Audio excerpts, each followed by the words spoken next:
Bonjour tout le monde, bienvenue, nouvel épisode aujourd'hui de Dealer de Wheels. Je me trouve pas trop loin de chez moi, j'ai fait un petit voyage en voiture assez rapide et je suis aujourd'hui dans un garage de préparation, je suis avec Jérémy. Bonjour Jérémy. Bonjour Martin, tu vas bien? Oui, ça va, merci et toi? Ça va, nickel. Je te remercie pour commencer, pour ce temps que tu m'accordes parce que je sais que tu as un planning qui est bien chargé, mais je suis super content d'enregistrer aujourd'hui cet épisode avec toi. Bah c'est cool, merci. Donc merci également à toi.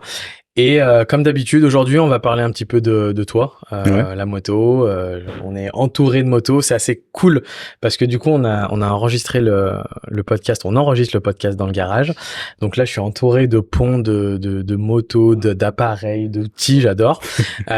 Et puis, on parlera un petit peu, du coup, de cette structure. Une fois qu'on aura parlé un petit peu de toi, on parlera aussi de la structure, des préparations que tu fais, de comment tu fonctionnes, de qu'est-ce que tu as fait jusqu'à aujourd'hui, quels sont tes projets. Donc voilà, je pense qu'il y a pas mal de choses à dire. Carrément, ouais, il y a plein de choses. Alors pour commencer, comme d'habitude, je vais te laisser te présenter. Ok, écoute, moi je suis Jérémy Magri de Kiki Shop Custom. Je suis custom builder.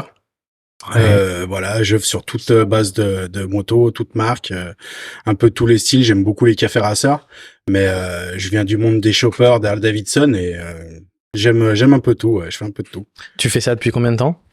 Je fais ça à mon compte depuis, ça fait plus de 13 ans. 13 ans et j'ai commencé avec mon père à 15 ans. Donc ça fait, j'ai 38, ouais, ça fait 23 ans que je fais ça, ouais. Ça fait un certain nombre d'années. Ouais, ça commence à faire long. Hein. Ok. Ouais. On va repartir encore plus en arrière, du coup. On va revenir plus à ton adolescence. Ouais. Comment elle se fait, la rencontre de la moto et de Jérémy? Alors la moto, c'est même plus loin que l'adolescence. Moi, en fait, j'ai eu une bécane à 5 ans. Ok. Une Piwi 50. Okay. J'ai commencé avec les bécanes de cross. Et après, s'en est suivi une KTM, une 80YZ, après les mobilettes. Puis mon père faisait de l'Harley Davidson, des choppers. Il a commencé quand j'avais, je devais avoir 14 ans, un truc comme ça. Et j'ai toujours aimé la moto. Moi, j'ai été passionné de ça, plus mon père qui faisait ça.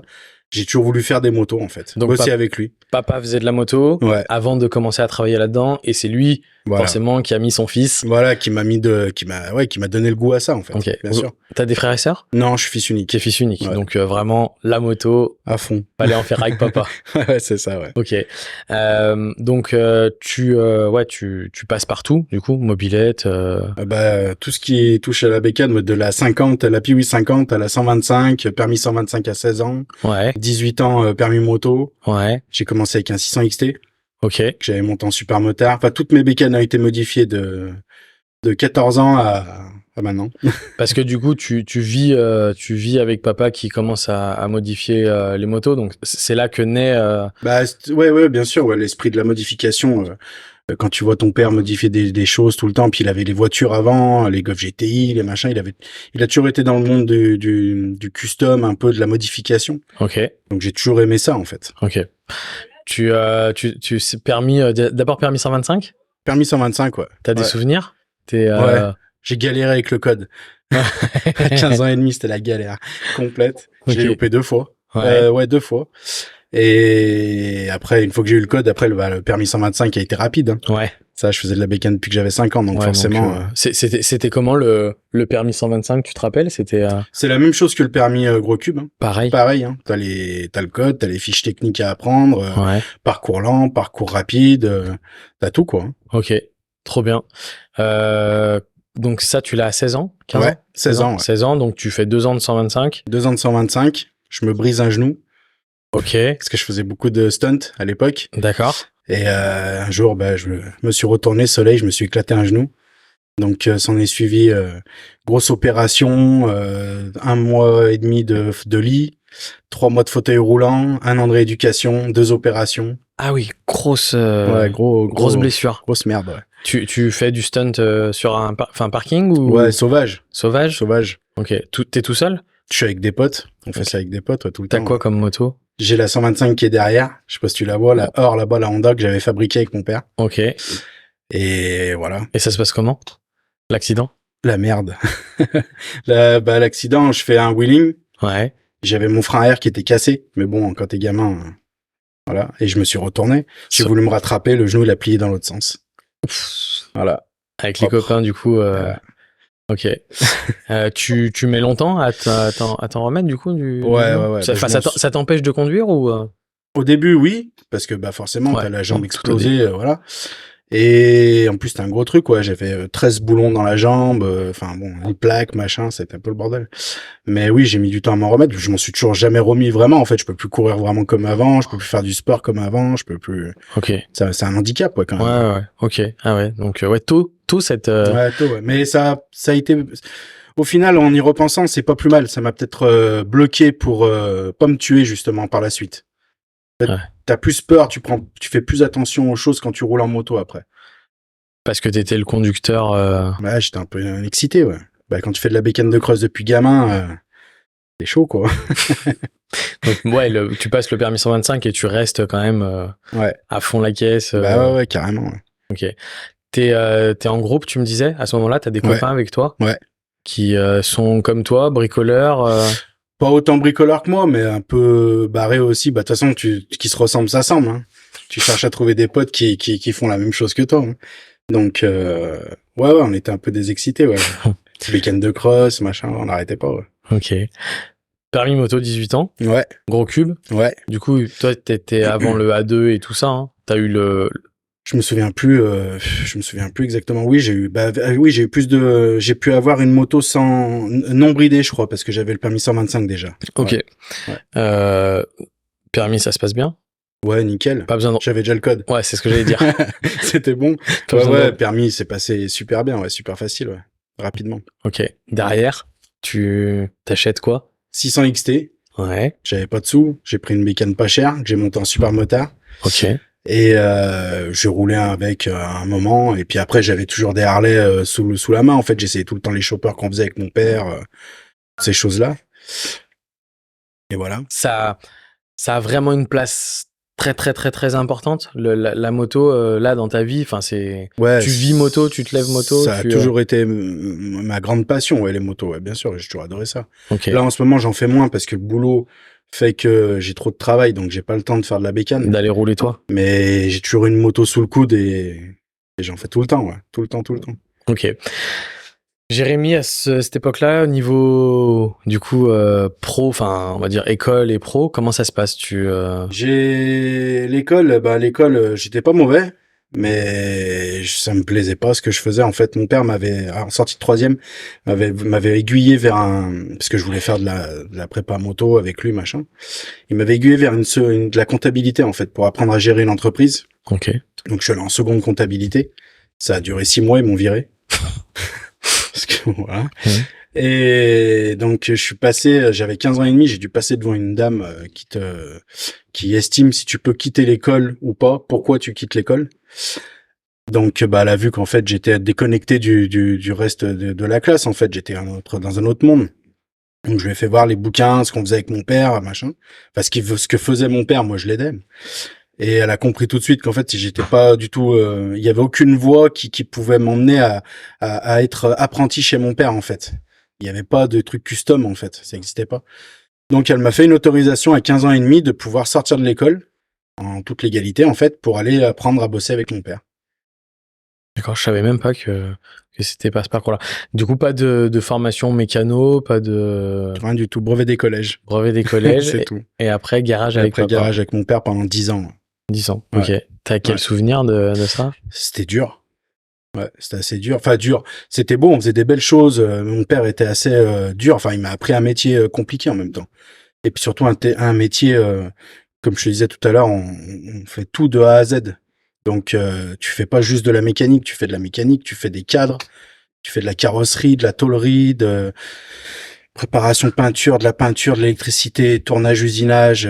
Enfin, c'est complet, quoi. C'est un gros job, hein, quand même. Ouais, bien sûr. Tu t'apprends tout en regardant papa? Ouais, beaucoup en regardant. Ouais. Ok. Ouais.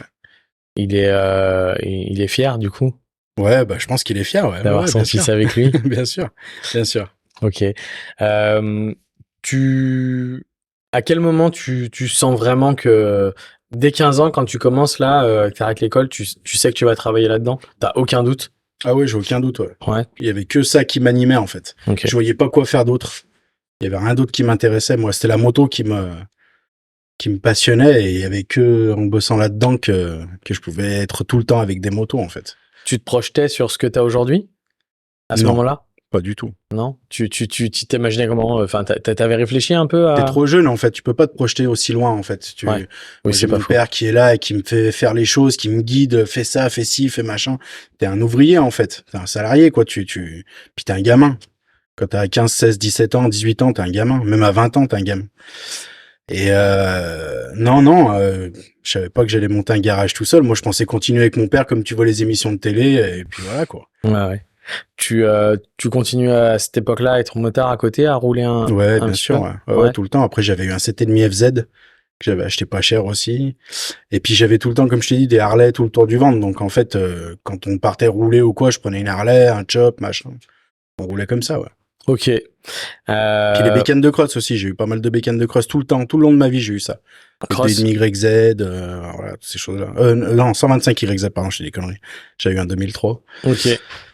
Voilà. Ça cross, tu continues dans les chemins, à les rouler, à... Plus calme, plus avec des grosses crosses. Là, j'ai un 125 XLS. Ouais. Qui était en 165, et comme ça, je suis plus cool, en fait. Avec mon gamin, il a un petit 100 CRF, j'en fais avec lui, et puis je me fais pas mal, et c'est bien.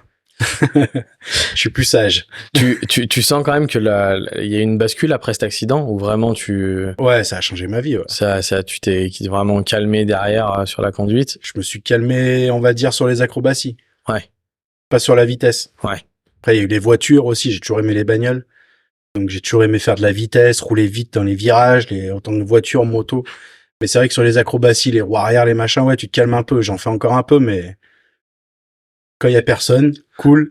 Voilà. Ouais, plus modéré, Ouais, forcément. voilà, ouais. Ok. Si on avance un petit peu dans le temps, du coup, à quel moment t'arrêtes de travailler avec papa? J'arrête de bosser avec lui dans les alentours de 25 ans. On s'entendait plus trop, surtout, et moi, j'étais en train, en fait, d'évoluer, et j'avais envie de créer des choses. Et forcément, mon père, c'est lui qui dirigeait l'entreprise, pardon. Et il fallait faire ses idées à lui. Et moi, mes idées, elles n'avaient pas vraiment de place, en fait. C'était vachement électrique, en fait. Ok. Donc, on s'est T'essayais quitté. t'essayais d'imposer un peu tes... Et oui, c'est normal. Tu grandis. Ouais, tu grandis, t'avais envie de... Bah oui, tu veux imposer tes trucs à toi.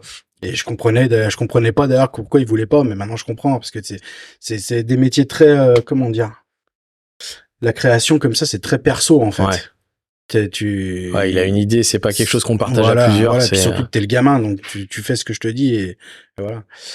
Donc bref. Électrique, mais juste au travail, quoi. Enfin, sinon vos rapports sont... Oui, ça allait à peu près, oui. Ouais. Oui. Ok. Donc, du coup, dans ta tête... Du coup, un jour, bon voilà, on s'est séparés, je suis parti, et moi j'avais ma femme, qui est toujours ma femme aujourd'hui d'ailleurs, la mère de mon fils, qui était sur Grenoble. Donc je suis parti à Grenoble, vivre là-bas, et j'ai bossé pendant une année dans une boîte où ma mère bossait, en fait, pour me remettre à flot, en fait, dans de la tuyauterie industrielle. Ok. À Faisin. Donc je vivais à Voiron, vers Grenoble, et je venais bosser à Faisin. Donc j'ai appris pas mal de choses de métallurgie là-bas, en fait, de soudure. Je me suis perfectionné dans la soudure au TIG et toutes ces choses-là. Mais ça a pas duré. Voilà, au bout d'un an, j'en avais marre. En fait, j'avais pour idée toujours de monter mon atelier. Et j'ai trouvé un atelier pas cher en location à Saint-Joire-en-Valdaine, exactement, à côté de Voiron. Et je suis parti de l'entreprise de tuyauterie industrielle. J'ai monté mon garage là-bas. Donc au début, j'avais rien. L'habiter le couteau, comme on dit. Ouais. Donc j'ai essayé de faire, voilà, je faisais un peu tout. Je faisais des C15, des 205. Donc là, tes garages voitures... Je fais tout. Tout. Mais après, j'ai commencé à acheter des motos pas chères, à les modifier. Ça s'est vite su là-bas. Et j'ai commencé à avoir des clients qui venaient me voir pour me faire une peinture, pour me transformer une moto, Ça a été dur au début, ouais, ça a été dur. Tu prends un local qui n'était pas un garage. Non. Donc du coup, tout fait dedans. Tu dois acheter je dois acheter tout le matos, ouais. Ouais. Alors au début, c'est du matos de Brico-Dépôt. Ouais. Pas cher. Et puis voilà. Tu fais un prêt à la banque à ce moment-là? Non. Pas de prêt, j'ai fait 0 prêt. Donc tu fais tes premiers clients qui te payent, et avec ce qu'on te paye petit à petit. En auto-entrepreneur, tout doucement, essayer de vivre un peu. J'avais le chômage. Ouais. Donc j'ai eu le droit au chômage pendant 1 an, je crois. Ouais, Ouais, donc ça permettait de... Ouais, ça permettait d'équilibrer un peu la chose, ouais. Ok. C'était une location qui était chère, là-bas? Non, je payais, je crois que je payais 250 € par mois. Ouais. Au début, j'avais que la moitié du garage. Et après, le gars qui était à la moitié, il m'a laissé l'autre moitié, donc c'est monté à 350 €, je crois, un truc comme ça.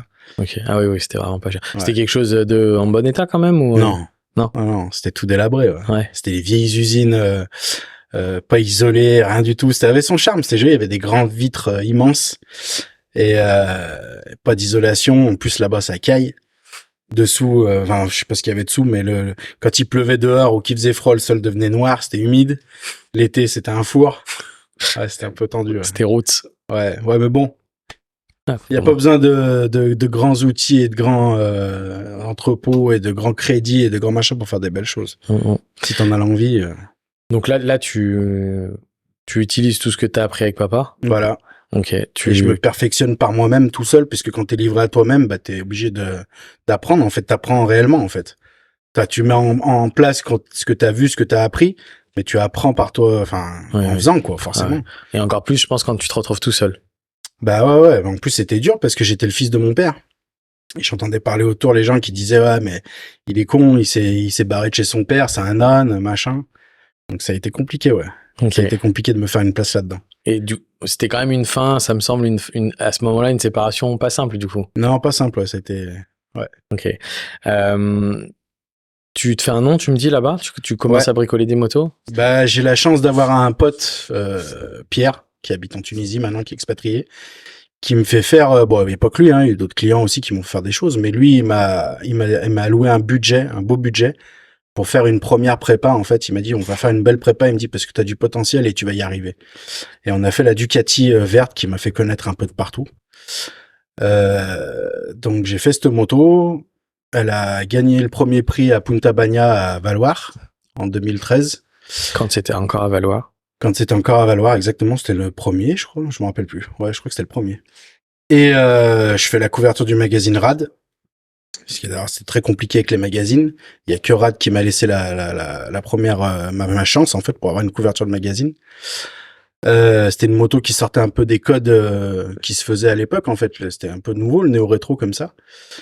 Et donc bah voilà, j'ai fait cette bécane. Il te donne comment ça fonctionne là, si on peut rentrer un peu plus, parce que c'est ta première et ça a été ton premier succès. Il me donne carte blanche. Il me dit, il avait une Ducati, une 1000 Monster S2R. Ouais. Et il me dit, je veux une italienne fiable récente, cette moto. Il me dit, mais qui a un côté anglais. Il me dit, je veux un café racer anglais. Ok. Je dis, démerde-toi.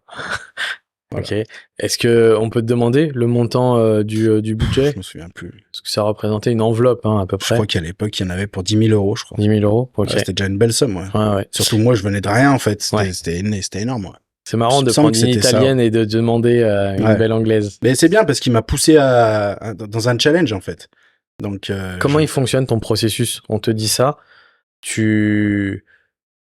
t'es quelqu'un de manuel, tu fais des plans, tu poses des choses, tout dans ma tête. C'est tout dans ta tête. Ouais, c'est tout dans ma tête. Okay. Ça a été dur d'ailleurs au début ça avec les clients parce que les gars ils te font pas confiance. Surtout ils voient un gamin, ils disent qu'est-ce qu'il va me faire lui. Donc ouais, il fallait faire ses preuves pour arriver à faire ça. Ouais. Comment ça se passe la construction de cette moto? Bah ça a été dur parce que je réapprenais tout en fait, former les tôles. Enfin, ça faisait un moment que je faisais plus trop de tôlerie comme ça, en fait, de boulot aussi poussé, en fait. J'avais pas les budgets pour faire ça, en fait. Donc, j'en ai eu fait un peu avant, mais toujours avec des petits budgets, machin. Et là, celle-là, il fallait aller loin, en fait. Et je savais que c'était un truc qui allait me propulser, en fait.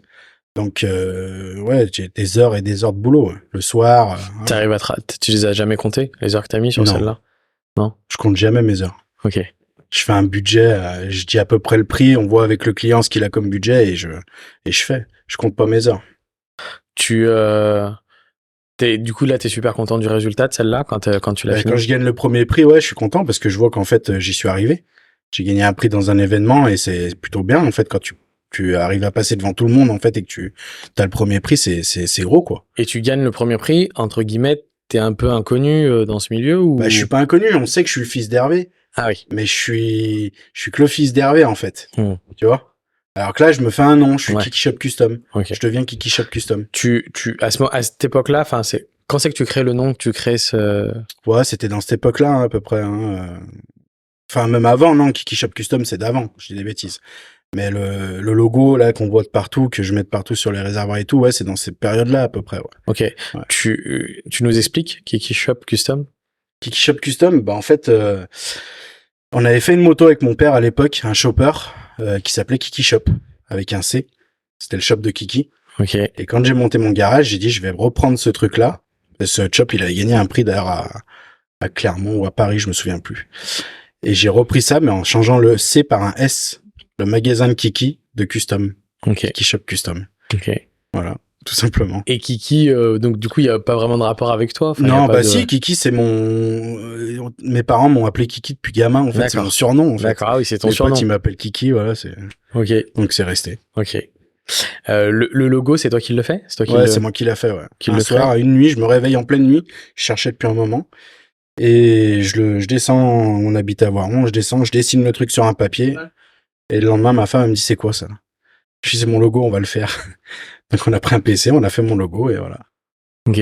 Ça aussi, c'est toi qui le fais tout seul? Tout moi, ouais. Autodidacte, surtout. Ouais.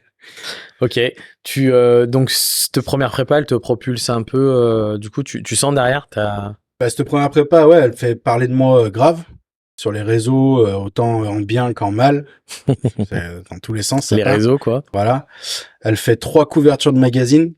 Donc, Rad, Desmo, et je crois qu'elle passe sur Option Moto, un truc comme... Ouais, sur Option Moto, je crois aussi. Et ensuite, le magazine Rad me contacte en novembre de cette année-là, 2013.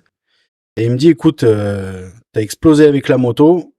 Il me dit, là, on va à Vérone, en Italie. Donc, c'est un des plus gros salons internationaux de custom européens, enfin, au monde, quoi. Et il me dit, on emmène 5 préparateurs, mais il faut faire une moto pour le fin janvier. Il dit, il faut une belle moto. Donc, je dis, ok, je le fais. Parce que je vois une opportunité de fou, en fait. Donc, bah, pareil, là, à cette époque-là, je suis pas riche. Donc, j'ai des chantiers qui sont arrivés, en fait. Donc, je suis en train de faire une Ducati en mode un peu plus high-tech, plus une moto plus hardcore, plus high-tech. Parce que quand ils te demandent de faire ça, c'est 100% financé par toi. Tu te débrouilles. Tu te débrouilles. Voilà. Donc, je fais cette moto qui me rapporte un peu d'argent.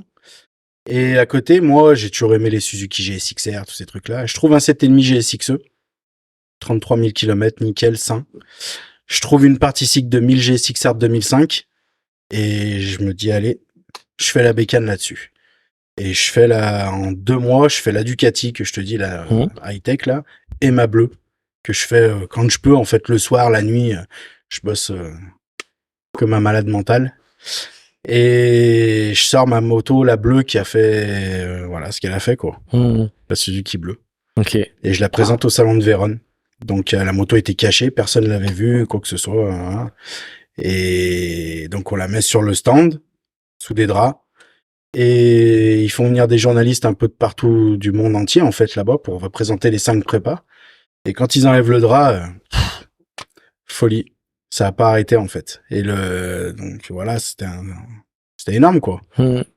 Beaucoup de, gros salon, là. Ouais, gros salon. Bien plus gros que... J'emmène la Suzuki bleue et la Ducati verte. La Suzuki bleue était dans le stand de Rad. Alors après, c'est les histoires de magazines, machin. Quand ils ont su qu'elle était sur le stand de Rad, elle était pas dans le concours, machin. Enfin bref, ça avait fait un cinéma. Moi, je m'en foutais. Il y avait la Ducati qui était chez Café Racer. Et Café Racer, ouais, en Italie.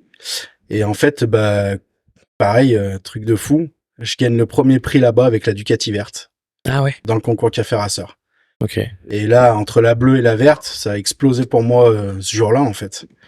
Le soir, quand on est rentré à l'hôtel, le téléphone, il arrêtait pas de sonner, il a bugué carrément. J'ai eu, je crois, 500 demandes d'amis en une soirée, en fait. Tu prends de l'argent quand tu gagnes les prix? Non. Non, c'est la notoriété, la notoriété, la couverture médiatique. Voilà, c'est ça, un petit peu dans le monde entier, et surtout dans des salons comme ça. À cette Tu époque-là, commences à prendre des contacts. Il y avait pendant le salon, il y a le boss de l'AC Café, Mark Wilsmore, qui faisait partie du jury.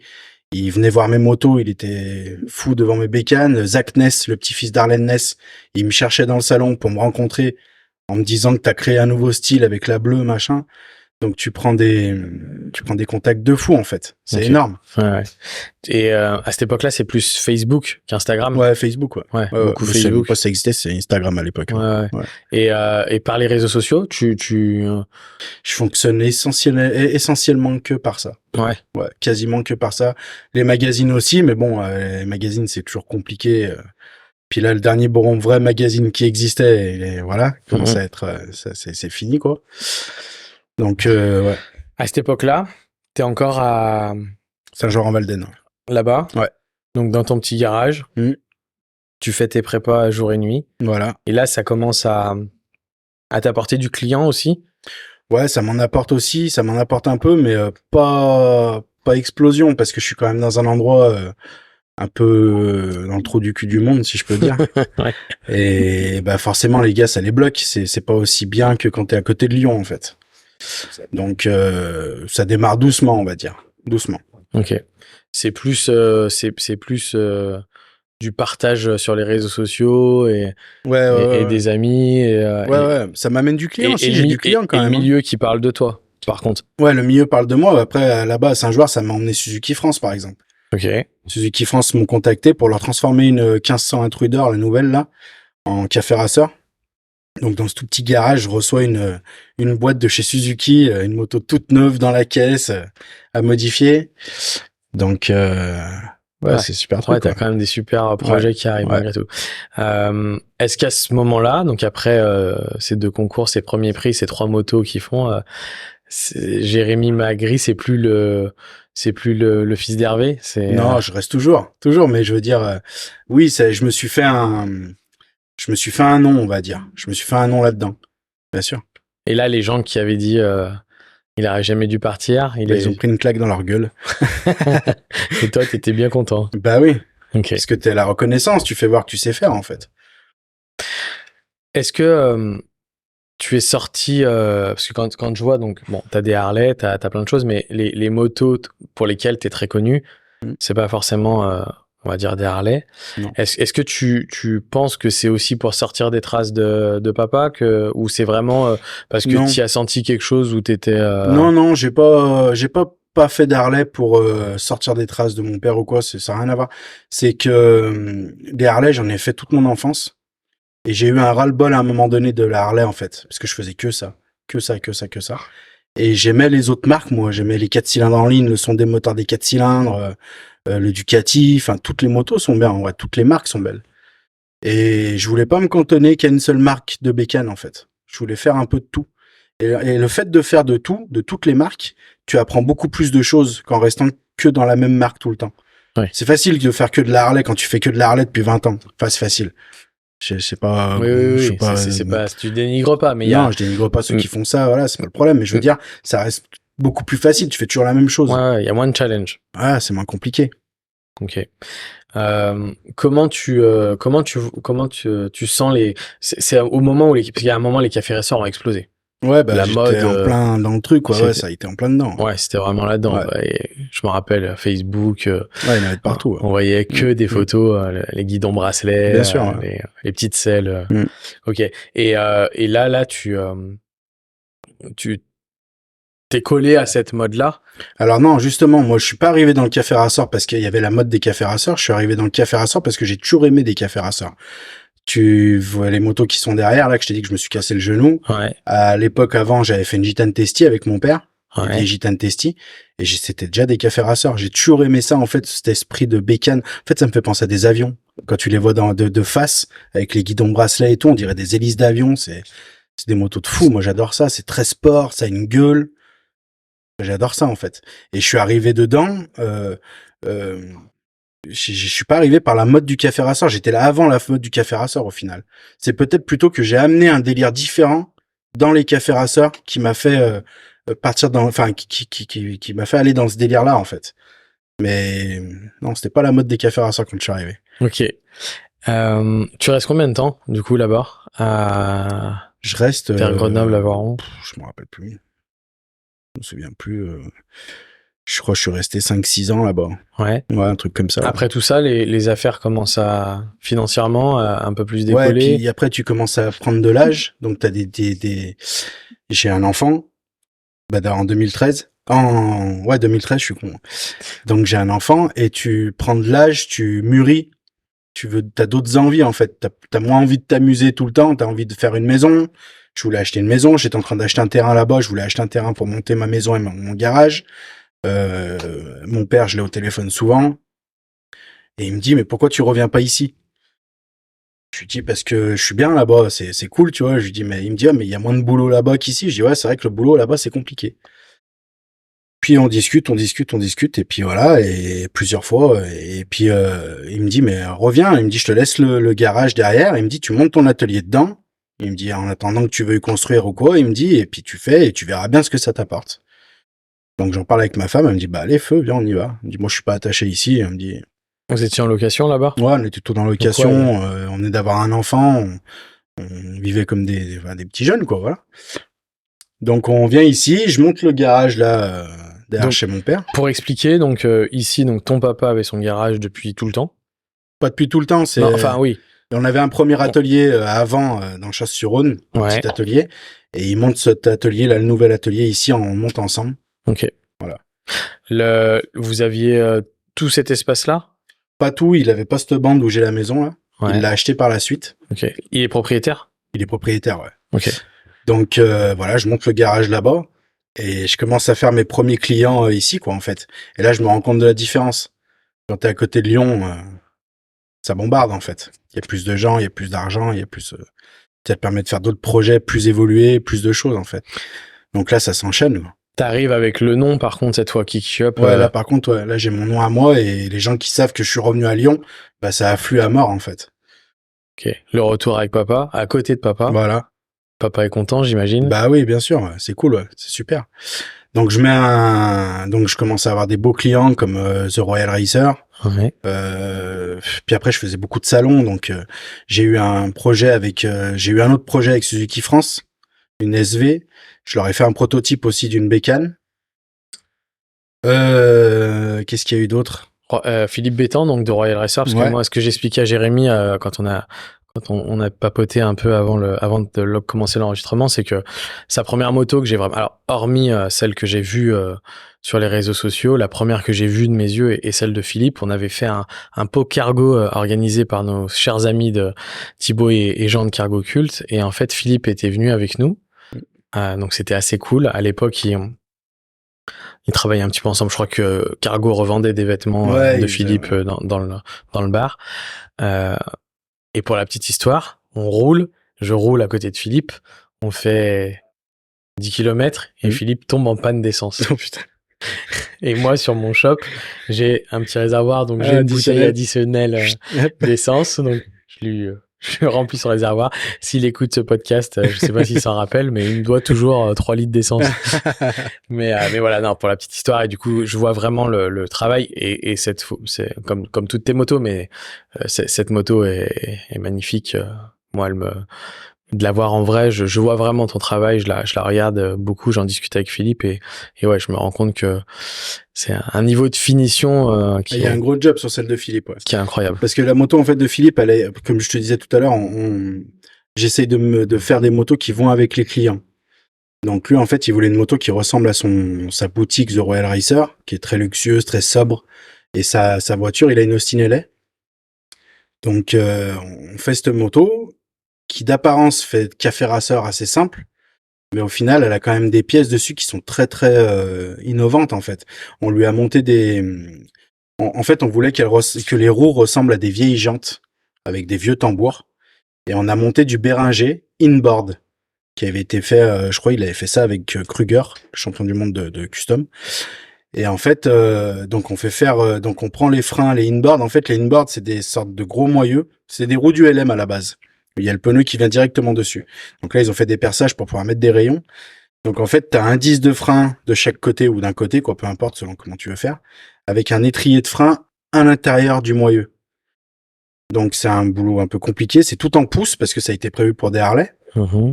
Et moi, quand ils me vendent ça Béringer, ils me disent, écoute, on sait comment tu travailles. Par contre, tu te démerdes. On te le vend, mais tu te démerdes pour y monter. C'est compliqué. Je dis, ouais, pas de souci. Donc, il a fallu tout fabriquer, les entretoises, tous les axes, tout repasser de pouces à métrique, J'ai fait faire j'ai envoyé les moyeux chez Seurat puissance 3, je crois que ça s'appelle, qui font les rayons, pour qu'ils me fassent un montage rayon, en fait, pour les voiles. On a mis des voiles en 18. Donc il y a 4 types de rayons par roue. Ils me les ont envoyés comme ça. Après, moi, j'ai rayonné mes roues pour pouvoir les centrer correctement par rapport à la moto. Donc il y a un gros job sur cette moto, sur le freinage et les jantes, en fait. Bon, sur le reste aussi, mais le gros job est là, quoi. Ouais, c'est vrai que là, c'est très belle roue. Entre le moment où on t'explique que le client t'explique ce qu'il veut, toi, dans ta tête, que ça se chemine. Je dors pas, moi. Et il y a aucune transcription avec le client. Enfin, après, c'est vraiment dans le processus avec toi. C'est vraiment, voilà, ok, j'ai toutes les idées, j'ai mon idée, vous la récupérez, elle sera... Non, je suis tout le temps en communication avec les clients. Tout le temps. Je leur envoie des photos à chaque étape que je fais. Déjà, je fais des albums sur Facebook, donc ils me suivent, ceux qui ont Facebook. Et dès que je fais quelque chose, je leur envoie la photo de ce que je suis en train de faire. Et qu'on reprenne, si ça leur plaît pas, je reprends jusqu'à ce que ça soit parfait, en fait. Et t'as déjà eu des gens qui t'ont dit, ah non, j'aime pas? Oui, bien sûr. Ouais. Souvent, ça arrive. Souvent. Enfin, souvent. Oui, ça arrive. Ça peut arriver. Ça peut arriver, oui, bien sûr. Ouais. Oui. En principe, ils sont toujours contents, mais ça arrive, oui. Philippe, on a recommencé la coque, par exemple, 3 fois derrière. Parce que ça lui plaisait pas comme je faisais, en fait. Ça allait pas. Il voulait plus bas, plus petit, plus machin. Donc, c'est vraiment du sur-mesure. Je fais ce qu'ils veulent les clients, quoi. Alors après, quand ils veulent faire des trucs un peu bizarres et que ça ressemble à rien, il y a un moment où je les bloque. Je lui dis, attends, on est là pour faire quelque chose de beau. Là, ça va pas être proportionné, ça va pas être beau. Faut pas aller dans cette direction-là. Je suis là aussi pour les guider parce qu'ils ont pas forcément l'œil, pro. Ouais, et puis la proportion dans l'œil, elle est compliquée. Quand tu vois les pièces en tôlerie, par exemple, elles paraissent toujours énormes. Une fois qu'elles sont peintes, elles sont plus petites. Et ça, les clients, quand ils reçoivent la photo, ils voient la photo, ils disent, ah, c'est quoi ce truc bizarre? Mais en fait, au final, une fois que c'est peint, c'est beau. Donc, c'est un tout, en fait. Ouais, c'est un échange. De toute façon, je fais des motos à des personnes avec qui je m'entends. En principe, on s'entend toujours bien. Mais si j'arrive pas à créer un lien avec la personne, je peux pas lui faire la moto. Parce qu'il faut vraiment qu'on échange. C'est comme un bébé, hein, un peu. Hein. Comme ça, hein. Combien de temps à peu près pour une prépa, en moyenne? Ça dépend du type de prépa. Une grosse prépa, Celle on va de dire, Philippe, comme par exemple. Philippe, c'est dans les 2-3 mois. Enfin, si je suis à fond dessus, voilà, 2 mois si je suis à fond dessus. En principe, les gars, ils me les emmènent le début d'hiver, septembre, octobre. Enfin, début d'hiver. Je m'entends, quoi. Et ça dure juste toute l'année. Je leur rends printemps, été, voilà. Pendant qu'ils roulent pas, en fait. Ok.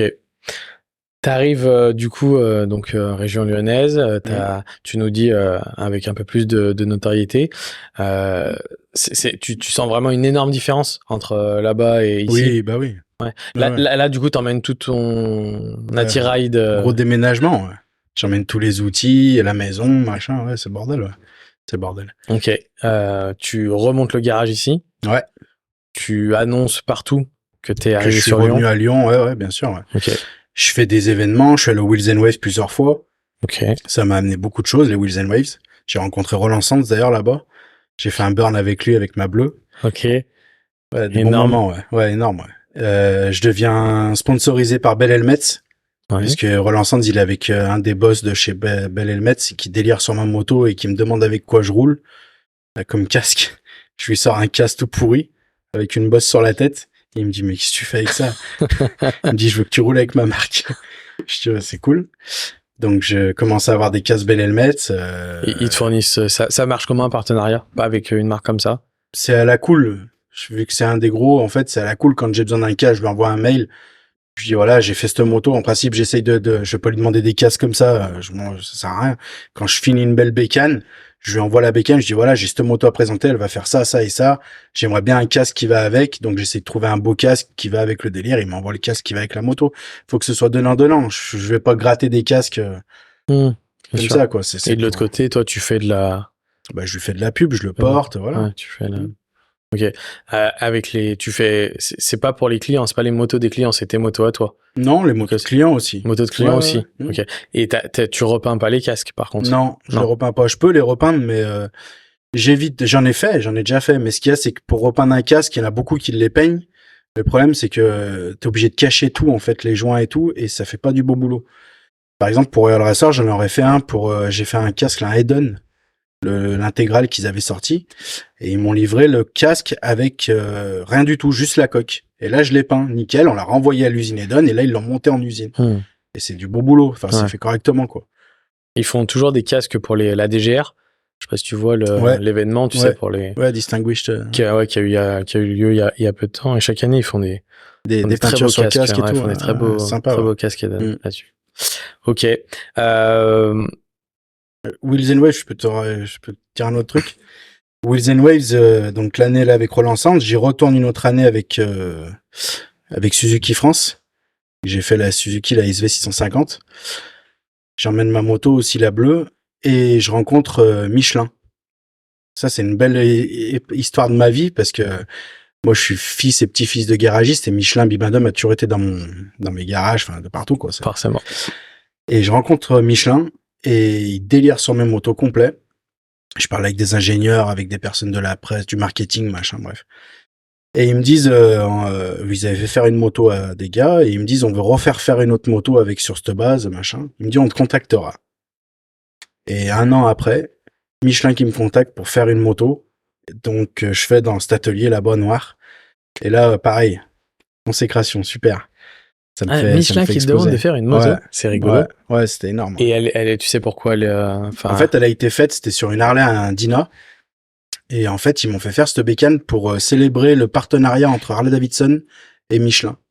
C'est-à-dire que Michelin se sont mis à devenir les montes origines avec les logos Michelin dessus, Harley Davidson, pardon, avec les petits logos Harley et tout. C'est vrai. Donc, j'ai créé cette moto pour ça. Trop bien. Ah ouais, énorme. Et elle est affichée, elle fait une publicité. Elle m'a fait de la pub, elle a fait la couverture de Café Rassort Magazine, elle a fait plein de choses, la moto. Elle est passée à la télé sur des émissions que j'ai fait ici, des reportages. Et maintenant, elle fait partie du patrimoine Michelin. Elle est exposée au musée Michelin à Clermont. Incroyable. Ouais. Ouais, donc petite rencontre comme ça au Wheels, et puis derrière... ça débouche sur plein de choses. Ouais. Ok. Là, par contre, quand ils te demandent ça, ils te payent tout, la prépa, la moto. Elle me livre la moto. Enfin, ils te livrent la moto. Paye la prépa, oui, bien sûr, elle me paye la prépa. En plus, c'était assez rapide. Fallait que je la fasse je crois que je l'ai fait en 3 semaines ou 1 mois, la moto. Ils payent bien les grosses marques pour les trucs comme ça, ou... Oui, ils payent assez bien. Ils ont des budgets plus conséquents, mais est-ce que derrière... Mais j'ai pas demandé une très grosse somme, moi. Ouais. Parce que j'avais pas encore bien l'habitude de tout ça, et... Donc ils ont dû se dire cool. Et ouais, je sais pas s'ils se sont dit cool, mais... Et en plus, j'étais tellement... C'était même... Je pense pas qu'il y a l'argent, en fait, moi. Oui. Moi, j'étais plus heureux de faire une moto pour Michelin qu'autre chose. Tu vois. Donc bien sûr, il faut de l'argent parce que je suis pas riche, il faut bien manger. Mais le fait de faire une moto pour Michelin, c'est énorme. Non, mais c'est bien. Je voulais la faire absolument, moi. Ouais, puis c'est bien que tu me reprennes là-dessus, parce que c'est vrai que, enfin, dans ce métier-là, je pense qu'il faut, c'est plus facile. Enfin, les gens sont souvent plus artistes que hommes d'affaires. Ah bah oui, carrément. Donc, des bons hommes d'affaires. Hein. Ouais. Non, ça se saurait, on ferait pas ça. Ouais, c'est souvent ce qu'on me dit. Bah ouais. Ouais. Ok. Wheels, du coup, donc les premières années, parce que je sais que ça a changé un peu après. Ouais, oui. En termes d'orga, tu y vas plus maintenant? Non. J'y suis allé, je crois, les 3 premières années, et la 3e année, ça commençait à plus être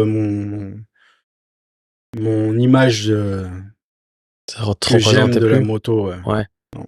Et du coup, mais bon, les premières... L'argent. Ouais. Voilà. Ouais, c'est ça. L'argent, ça tue tout. Ouais, c'est un peu ce qu'on dit, ouais. Voilà. Mais par contre, les premières saisons Ah bah, les premières saisons sont super, ouais. Ouais, puis ça super bien, ouais. Il y a du monde qui vient de partout, c'est un événement nouveau, c'est le plein boom du Café Rasseur. Donc c'est super bien, ouais, c'est super. Ok. Bon, après, je peux comprendre qu'ils sont pareils, ils sont là pour vivre, hein. Il faut bien qu'ils fassent de l'argent. Hein. Tu fais beaucoup de festivals moto comme ça? Ou j'en fais presque plus, là. T'en as fait beaucoup? Ouais, j'en ai fait énormément. Ouais. T'étais appelé, c'est toi qui décidais d'y aller? Ouais, j'ai été beaucoup appelé, et puis je décidais aussi d'aller. Ceux que je décidais, bah forcément, c'était plus gros. Mais oui, j'en ai fait pas mal, ouais. Là, j'en fais moins, ouais. J'ai plus trop le temps, et puis j'ai ma vie de famille à côté, c'est dur à tout goupiller ensemble. Et puis bon, je fais des grosses journées, je bosse toute la semaine. Enfin, voilà. Salon du Doro, t'as déjà fait? T'as déjà pris? Salon du Doro, ouais, j'ai fait, ouais, je le fais plus. Ouais. Argent.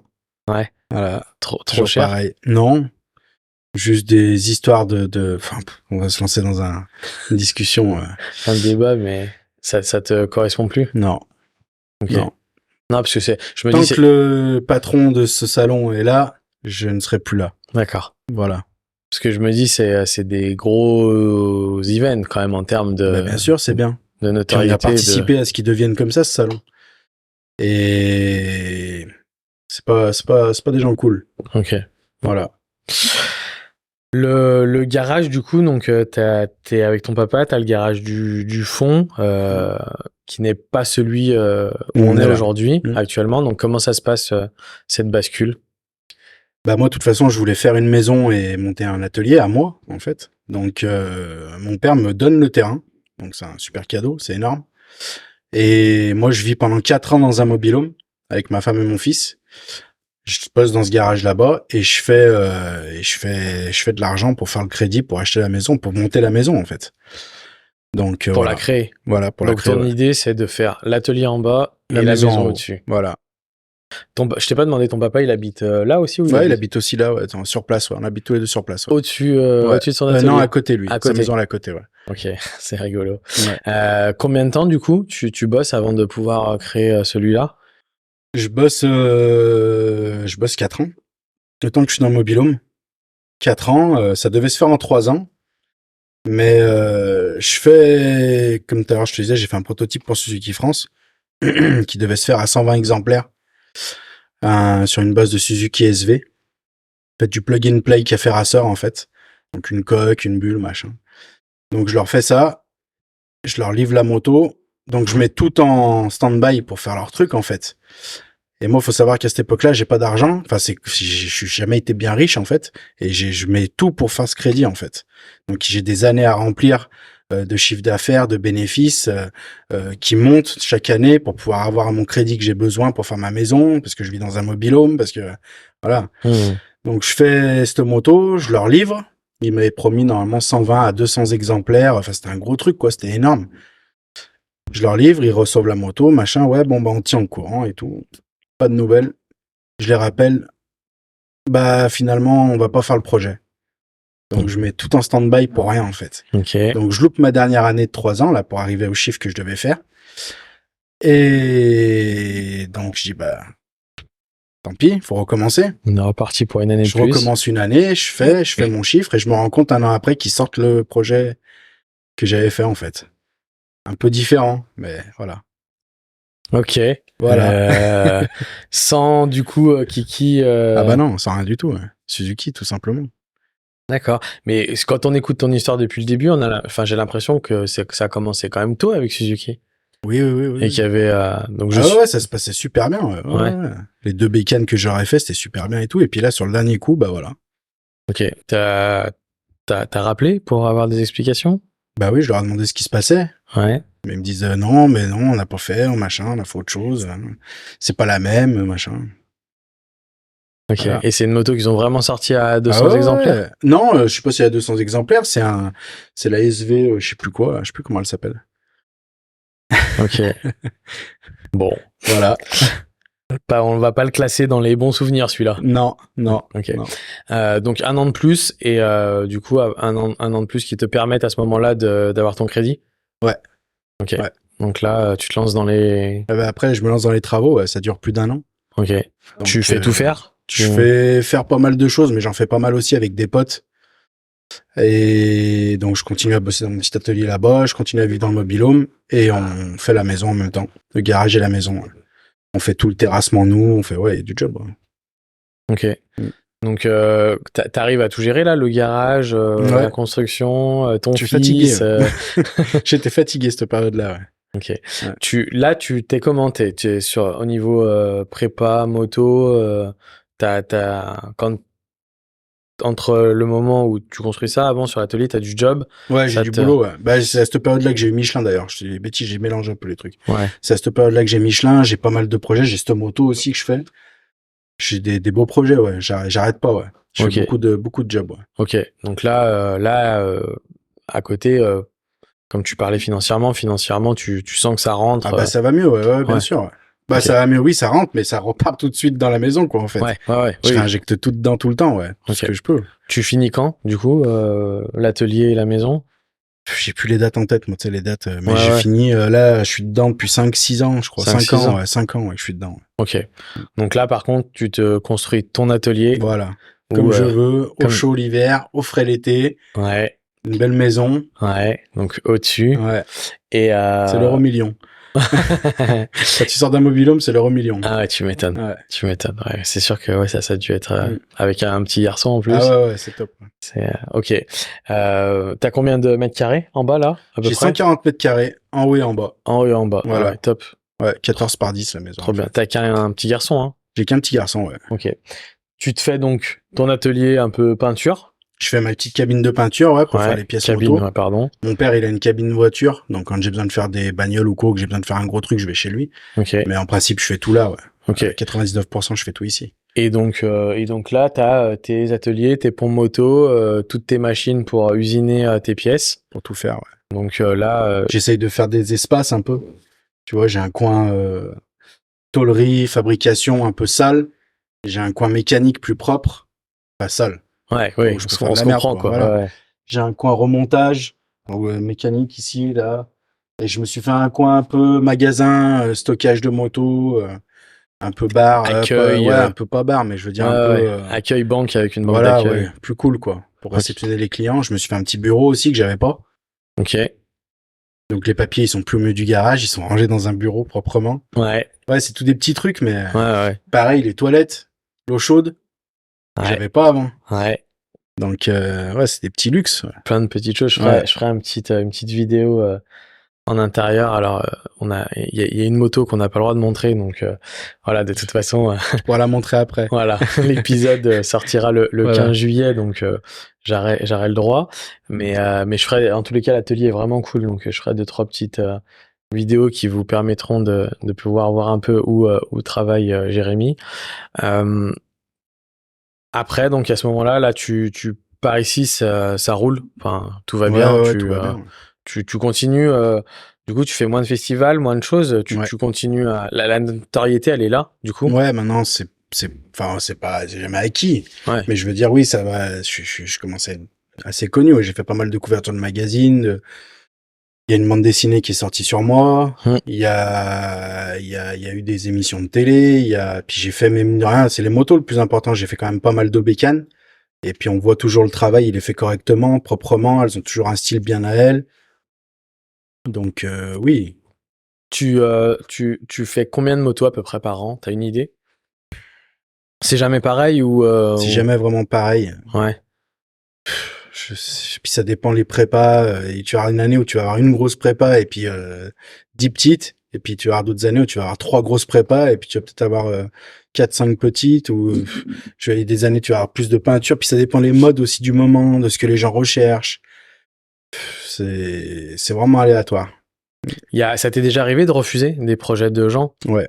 Parce que ce qu'ils voulaient pour toi, c'était pas, ça te correspondait pas? Non, pas forcément parce que ça, il faut savoir rester ouvert à tous les styles et à tous les goûts. Tous les goûts sont beaux en fait. C'est chacun ses goûts. Hein. Mais non, plus pour des histoires de budget. Parce que forcément, s'il n'y a pas de budget, je peux pas arriver là où ils veulent arriver. Donc ça va pas.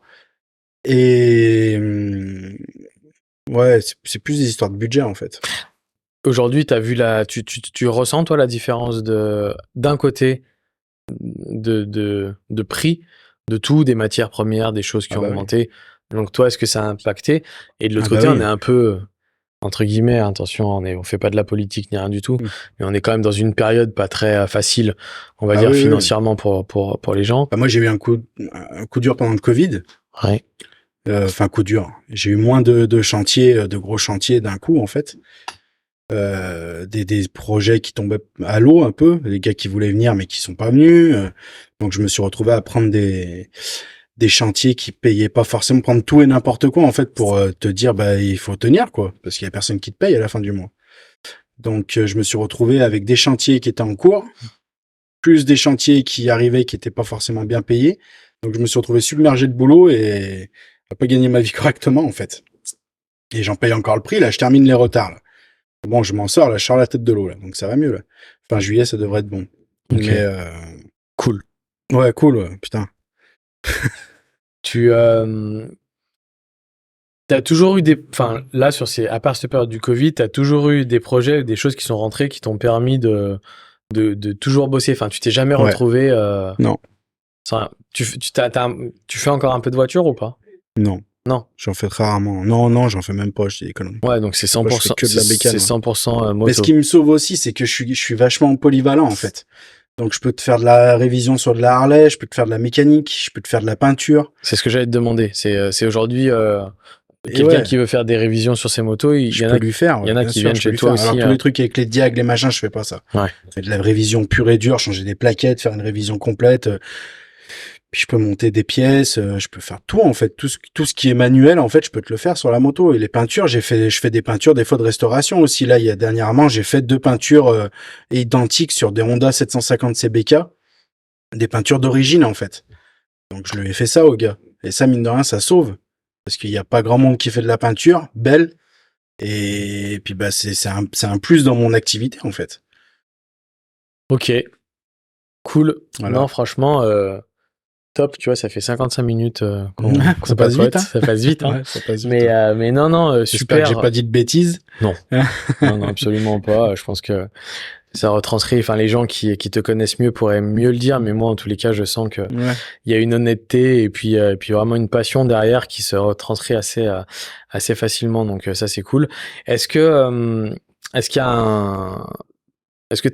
un rêve encore que tu as envie de faire sur une bécane, sur quelque chose, sur une prépa, J'ai plein d'idées. Venez, j'ai plein d'idées. Ouais.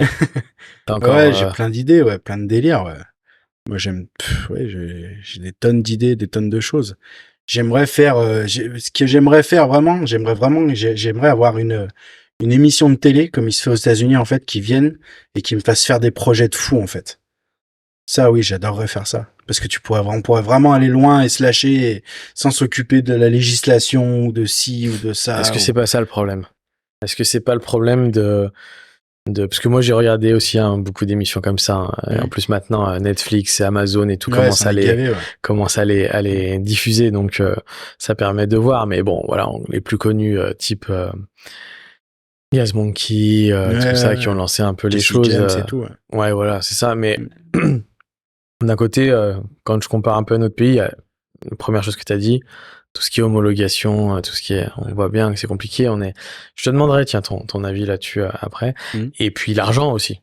Bah oui. Il y a là-bas, on peut mettre 100 000 euros dans une prépa assez facilement. Ouais. C'est pas le même monde, En France, c'est plus compliqué. Après, il y a 50 000, il y a 50 États, c'est énorme à comparer de nous. Donc, il y a forcément plus de personnes. Non, il y a plus de personnes, mais je pense qu'il y a une culture qui est quand même différente autour de ça. Il y a une culture mécanique et automobile et moto qui est énorme, en fait, aux États-Unis, c'est sûr. Je suis pas né dans mon pays, je pense. Même si j'aime mon pays, mais je veux dire, je suis pas né dans mon pays. Pour ça, carrément. Quel est ton avis, toi, du coup, qui est dans la moto depuis un moment, sur le contrôle technique? Ils cassent les couilles. Voilà ce qu'ils font.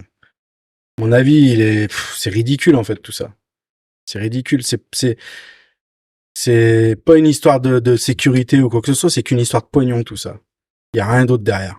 Le contrôle technique, c'est qu'une histoire de pognon. C'est une histoire que les lobbies BMW, Suzuki, Yamaha, tous ces gens-là, ils veulent vendre des motos neuves. Ça les intéresse pas que tu roules avec une moto qui a 30 ans. Eux, ce qu'ils veulent, c'est t'en vendre une tous les 5 ans. Donc forcément, des gens comme moi, je pense pas que je vais être le plus ciblé, enfin si, je suis ciblé, mais ils les font chier, en fait. D'ailleurs, la preuve, ils commencent à faire des catalogues ça fait déjà un moment, mais ils font des catalogues de pièces custom, machin, pour essayer de personnaliser leur moto, parce qu'ils voient bien que le monde de la moto, c'est de la customisation, ça a toujours été ça. Les mecs, ils changent leur pot d'échappement, les clignotants, le rétro, le machin. Donc eux, ils veulent proposer ce truc-là, en toute légalité, parce que ils font leur truc. Homologué. Voilà, homologué. Et parce qu'ils ont la thune, en fait. Et nous, ils nous bloquent. Faut arrêter. Mais même sans parler de moi, en fait, même sans passer par un custom builder, quel motard ne modifie pas sa moto? Il y en a combien? Il y a 5% de la population motarde qui ne modifie pas leur moto. Ouais, ne serait-ce que la selle, je pense que t'as les mecs qui sont vraiment sur la praticité et qui sont peut-être pas passionnés, mais juste que c'est très pratique. Ils achètent une moto, ça les emmène d'un point A à un point B, souvent le travail. Et voilà, puis, bien et puis ça. voilà, c'est pour tout. moi, ça, c'est pas des motards, c'est des automobilistes. Ouais. Ils ont trouvé un moyen d'aller plus vite à un endroit qu'avec leur voiture. Donc ça, on n'en parle pas, c'est autre chose. Mais le reste...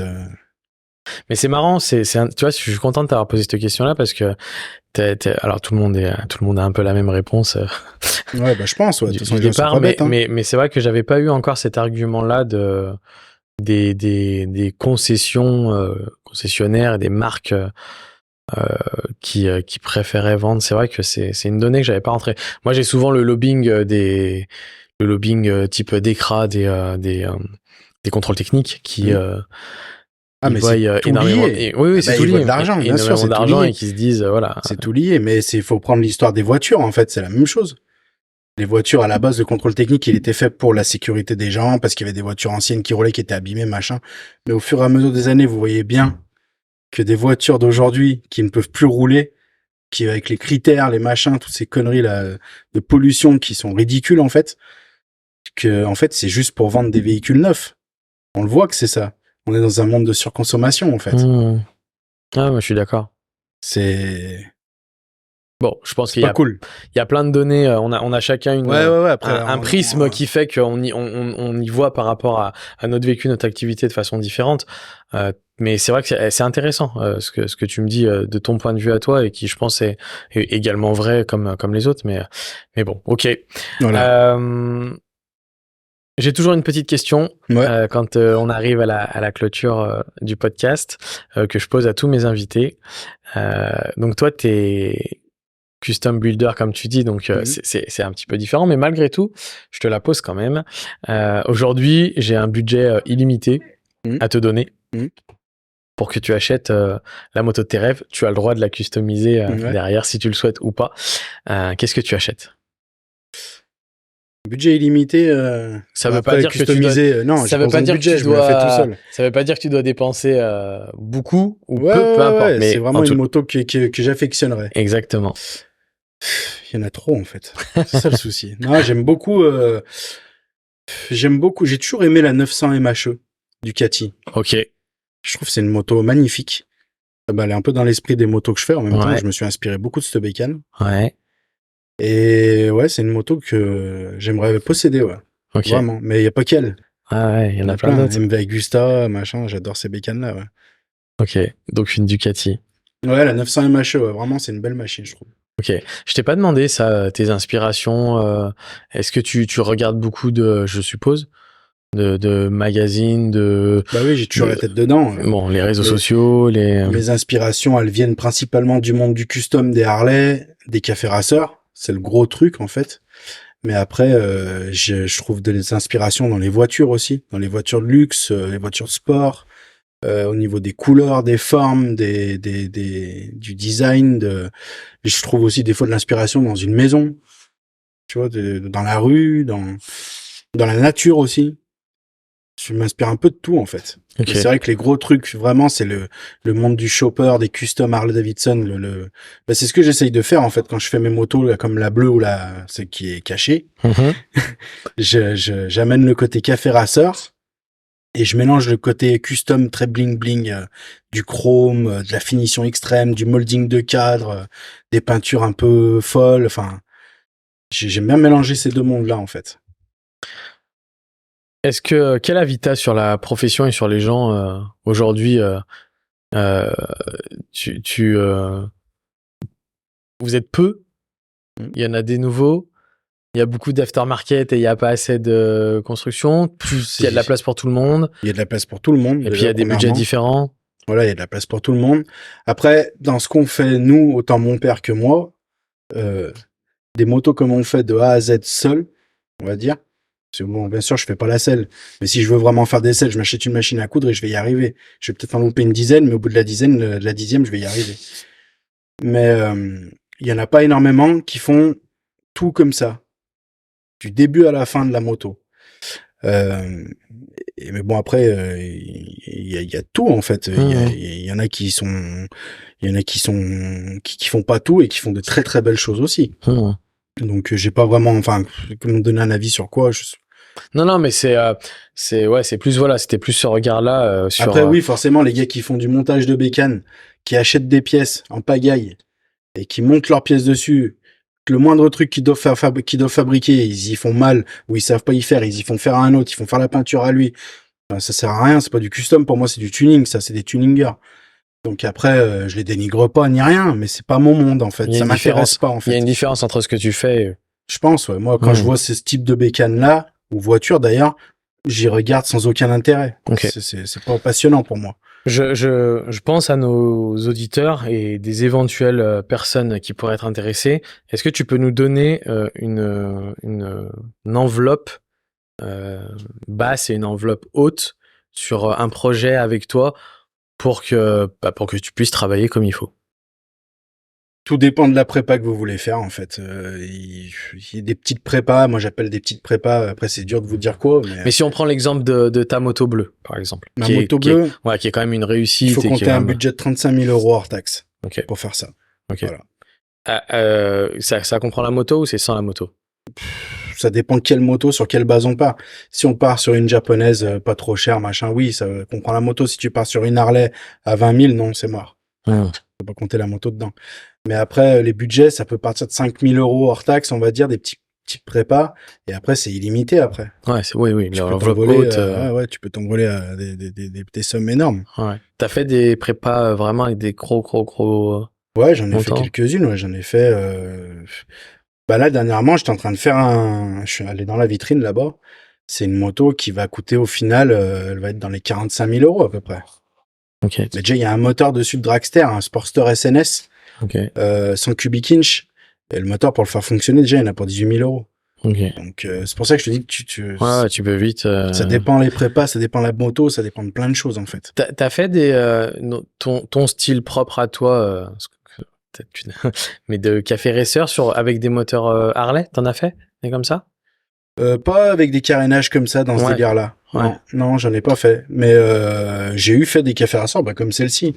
C'est un peu un café racer. Ouais. Mais je l'ai mélangé vachement. Le gars voulait quelque chose de très show bike, gros pneu de 300, amortisseur pneumatique, et j'ai essayé de l'emmener dans le délire racer en fait. Ok. Et ouais, c'est un mix de tout ça. Ouais. Après, il y a la moto de Michelin aussi qui est un peu racer. Mais c'est vrai que dans l'esprit de la mienne, la bleue ou la dernière, non, j'en ai pas encore fait des comme ça. Ok. Mais bon. T'es ouvert à tout. Ouais, n'importe quelle mécanique, tu fais ce que tu veux avec, en fait. Ok.